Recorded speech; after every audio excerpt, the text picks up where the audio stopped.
समाजात कुणाचाही आधार नसलेल्या एका वृद्धास आस्था फाउंडेशनच्या वतीने मायेचा व मानवीय आधार देण्यात आला।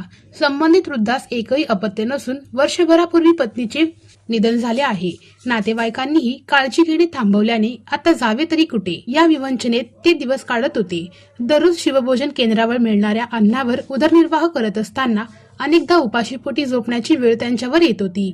अशा अवस्थेत आस्था फाउंडेशनच्या कार्यकर्त्यांनी त्यांचा शोध घेऊन तातडीने मदतीचा हात पुढे केला। याबाबत संस्थापक श्री विजयकुमार चंचुरे म्हणाले, ज्यांना समाजात कुणीच आपले नाही असे वाटते अशा व्यक्तींना आपली मदत आधार देणे हीच खरी सेवा आहे। निराधारांची काळजी घेणे ही आपली सामाजिक जबाबदारी असून आस्था फाउंडेशन हे कार्य अखंडपणे करत राहील। यावेळी फाउंडेशनच्या महिला सदस्यांनी प्रेमाने विचारपूस करत मायेचा हात पुढे केला। त्यांच्या आपुलकीच्या वागणुकीमुळे वृद्ध भावुक झाले।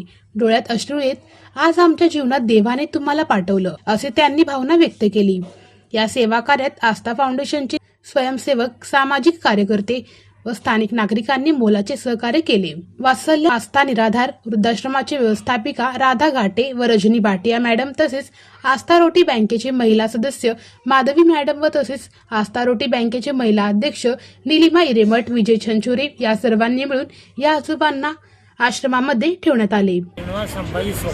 मग तुम्हाला म्हणजे पोरं बाळा कोण बी नाही आहेत, तुम्ही एकटेच राहता? सध्या कुठं राहायला तुम्ही? रूम मध्ये लॉन्ड्री नाही का? हा, तिथं रूम मध्ये। बर, आता तर काय रूम भाडं ते भरणं होईना का तुम्हाला? रूम भरणं होईना, पण आता मी तुम्हाला आमच्या आश्रम मध्ये आस्था निराधार आश्रम मध्ये नेऊन सोडणार आहे। चालतंय ना? चालतं। हा, तिथं व्यवस्थित राहा।